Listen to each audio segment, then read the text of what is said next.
Prédication de l'église évangélique des Assemblées de Dieu, temple de Akpakpa Surulere à Cotonou. Il est impérieux et très impérieux que tu fasses attention. On dit souvent et régulièrement que la vie est un combat. C'est un combat. Mais ce que Dieu m'a mis à cœur pour vous ce matin est que chacun sache, le chrétien que nous sommes, notre victoire est certaine. Par cette émission, la parole de Dieu est annoncée, la vérité est publiée, les conseils, recommandations de Dieu sont exposés. Prenez alors le rendez-vous tous les mercredis à 20h et les vendredis à 10h sur la télé évangélique. Suivez les messages bibliques des différents hommes de Dieu de cette assemblée et renouez votre lien avec le Seigneur.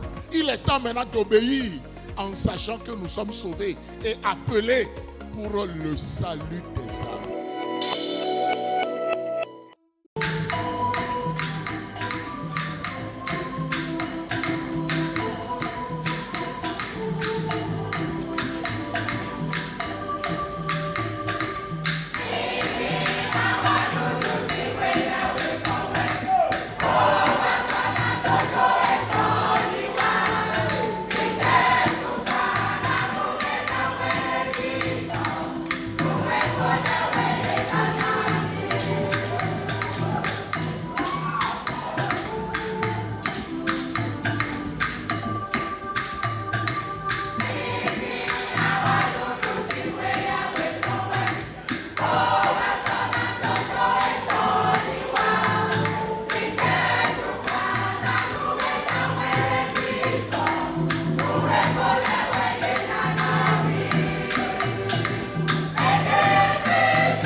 La décision clé de la victoire. J'ai pris 4 exemples de personnages de la parole de Dieu pour illustrer mon message. Le premier personnage, c'est Daniel et ses compagnons. Dans Babylone, où ils étaient exportés pour être esclaves. Mais ils ont eu la grâce d'être intelligents et d'être le choix de roi pour faire partie des étudiants de ce pays afin d'être les personnes sur lesquelles la nation va se reposer.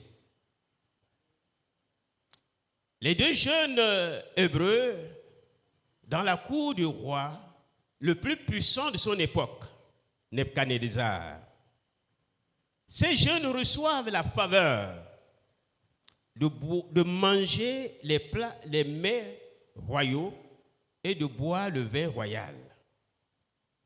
Ceci faisait partie de leur bourse qu'ils ont obtenue. Quoi d'anormal? Tout était, ils pouvaient dire, Dieu merci, nous sommes sortis de l'eau des esclaves, nous sommes à la bonne place. Mais ces jeunes gens ont un arrière-plan qui ne les permet pas de se confondre avec tous les autres étudiants. C'est qu'ils avaient connaissance du vrai Dieu. Le Dieu qui a créé les cieux et la terre. Et dans sa parole, dans Lévitique chapitre 10, verset 10, Dieu dit ceci, car il faut que qui est saint de ce qui est, que vous mettez à part de ce qui est saint, de ce qui est profane, et de ce qui est rituellement pur et de ce qui est impur. Donc, le peuple d'Israël ne doit pas confondre les choses impures et les choses pures. C'était dit. Et plus loin, et dans Lévitique chapitre 11, verset 26, il est dit, vous tiendrez aussi pour impur tout animal dont le sabot n'est pas fendu ou qui ne remue pas. Quiconque les touchera sera impur. Oh, mes frères et sœurs, ce matin, voilà ce que ses amis de Daniel, ses amis avaient comme connaissance. Je crois que je suis en train de parler aux gens qui sont nés de nouveau, ceux qui sont passés par la repentance, qui ont accepté Jésus comme leur sauveur personnel, et que le Saint-Esprit a témoigné dans leur cœur qu'ils sont devenus enfants de Dieu. Nous avons un arrière-plan. Donc, devant les situations, il nous faut prendre des décisions. La Bible nous dit que Daniel est résolu de ne pas se rendre impur. C'est-à-dire, il a pris la décision de ne pas se rendre impur. Ne pas se rendre impur. Nous sommes un peu papa. Et à aucun moment, nous devons nous rendre impurs. C'est-à-dire, aux yeux de Dieu, considérés comme les gens qui sont repugnants, qui sont disqualifiés par rapport à la parole de Dieu, par rapport à la justice de Dieu. Cette décision de ne pas se souiller avec ces aliments que les autres mangeaient, comme vous le savez, les nations païennes, lorsqu'ils voulaient faire tuer les animaux, ils ne les tuaient pas comme ça, ils les tuaient sur leurs idoles, sur leurs fétiches. Et que ces viandes-là étaient offertes aux étudiants pour qu'ils soient en bon point, en un bon point. Daniel et ses trois amis avaient un arrière-plan. La parole de Dieu dit non, tu ne peux pas manger cette viande. Ils ont pris la décision. Marquez que c'était difficile. Il n'y avait pas un conseiller, il n'y avait pas un prophète, mais ils étaient seuls face à la parole de Dieu. Nous avons la parole de Dieu. Nous n'avons pas besoin d'un pasteur pour vivre dans la pureté. Nous n'avons pas besoin d'un diacre pour vivre dans la pureté. Nous avons la parole de Dieu. Et à un moment donné, face à certaines situations, nous devons prendre une décision. Et cette décision qu'ils ont prise va les poursuivre et les conduire dans la victoire tout au long de leur vie dans ce pays-là. Au chapitre 3, les trois amis de Daniel vont faire face à la fournaise ardente. et l'idole que Nebuchadnezzar avait construit, et que tous ceux qui étaient babyloniens, et que les cadres, les étudiants devaient se prosterner au son de la trompette et de la musique. Ils devaient se prosterner pour adorer et dire, c'est toi qui es notre Dieu. Cette idole qui était là, immobile, ils devaient se prosterner là. Ils ont pris la décision de ne pas se prosterner, quoi que cela en coûte. Alléluia. Et ils ont été victorieux. Ils ne sont pas consumés par la flamme, mais Dieu est descendu pour les sauver. Tu dois prendre une décision. Le chapitre 6, Daniel va faire face à un décret qui était que personne d'autre ne va adorer un Dieu en dehors du roi de Babylone. La prière pendant un mois devait s'adresser à cet homme, à ce mortel, à cet impie. Daniel résolut de ne pas se souiller. Il garde toujours la flamme. Sa décision le suit. Il ne va pas prononcer devant l'Éternel que c'est le roi qui est Dieu. Non. Qui est ton Dieu? L'Éternel des armées, qui a fait les cieux et la terre. Celui qui est et qui vient. Nous avons chanté un cantique que ce serait beau lorsque nous serons là-haut, aussi nombreux que le sable de la mer. Celui-là, il mérite que tu sois accroché à lui, quelles que soient les circonstances difficiles ou favorables. Tu dois savoir que ce que Dieu a dit, c'est ce que tu dois faire.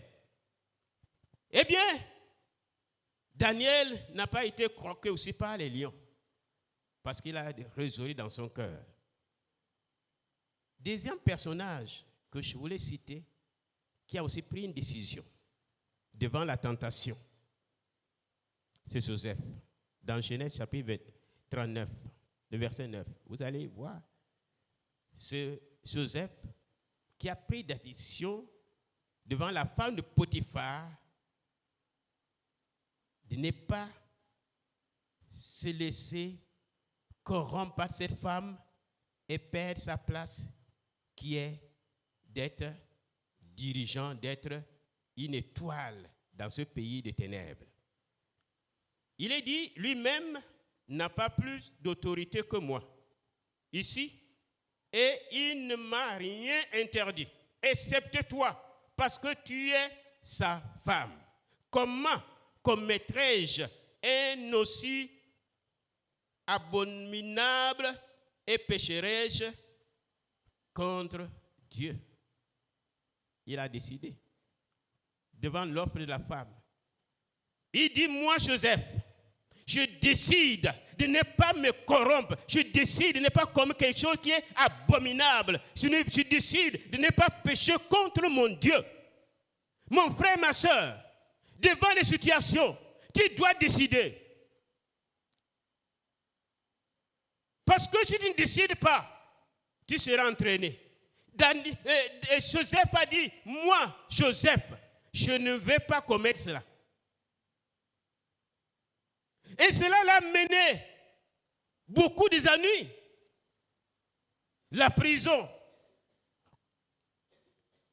Il a été maltraité. Mais il est resté sur sa décision de ne pas pécher contre l'Éternel des armées.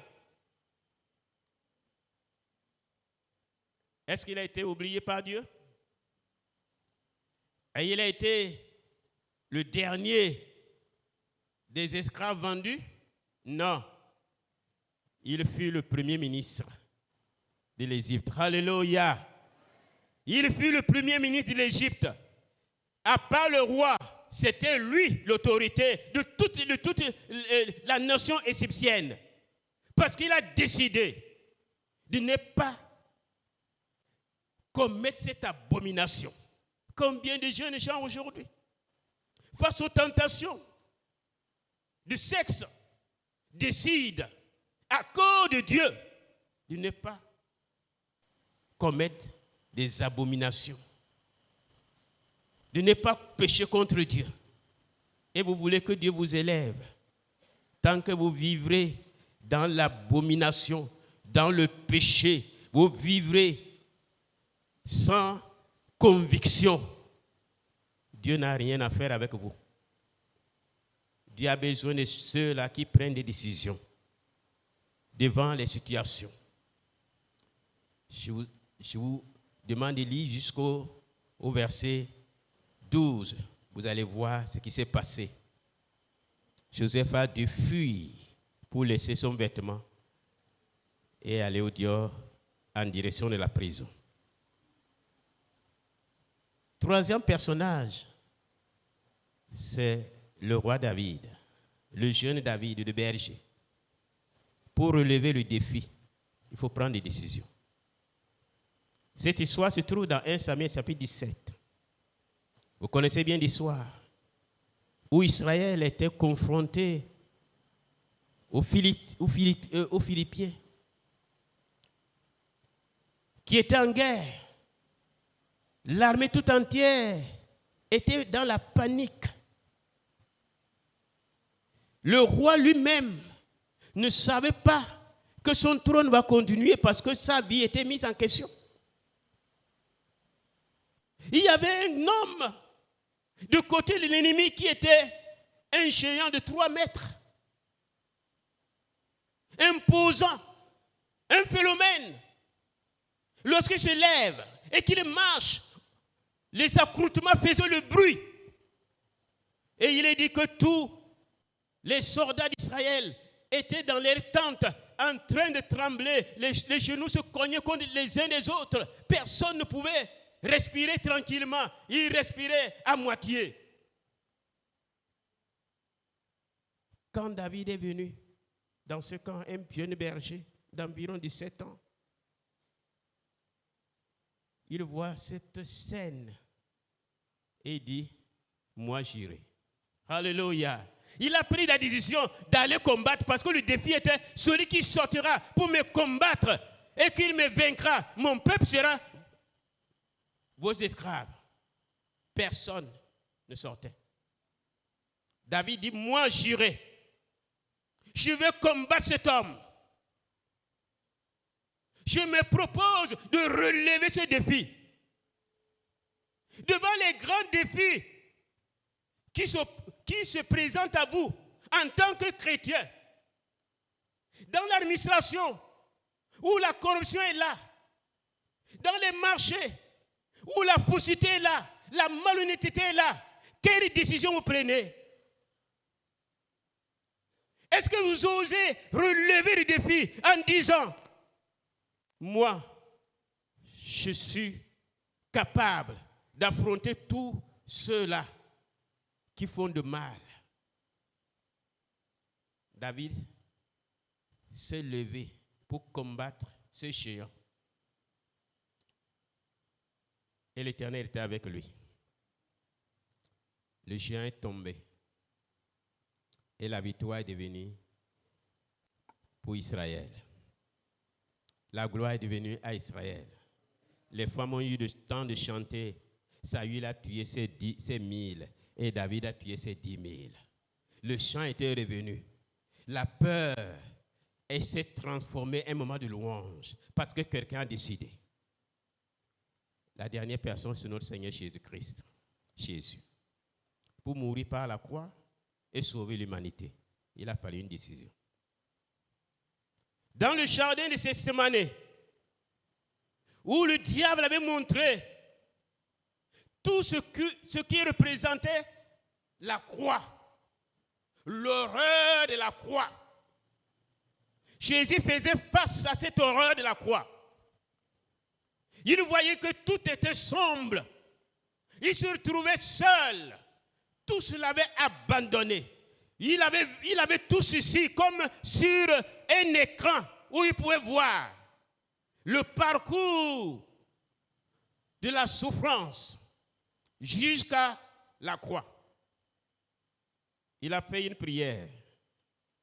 Il dit, Seigneur, Père, si c'était possible que cela ne se passe pas. Oh, cette prière, si c'était arrêté là, et que Jésus n'avait pas pris une décision. Pas ce matin. Tu es allé me connaître? Ma fille, tu es allé me connaître? Mes diacres, vous allez me connaître? Non. Si Jésus s'était arrêté là et qu'il n'avait pas pris une décision, vous et moi, nous serons toujours condamnés à mort parce que la loi révèle nos fautes et nous condamne. La loi nous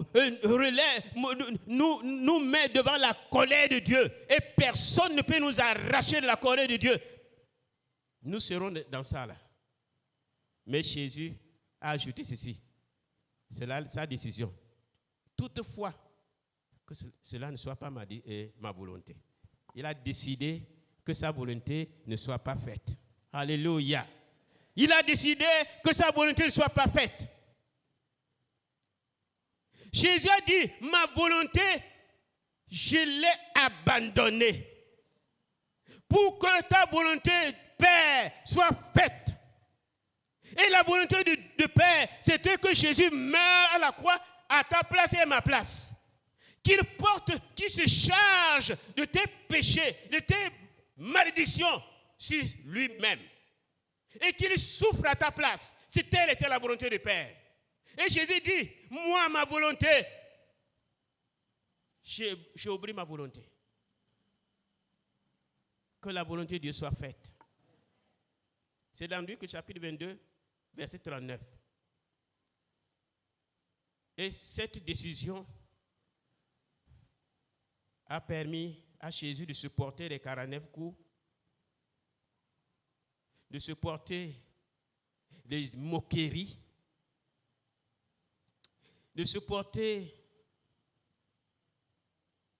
l'abandon de ses propres disciples, de supporter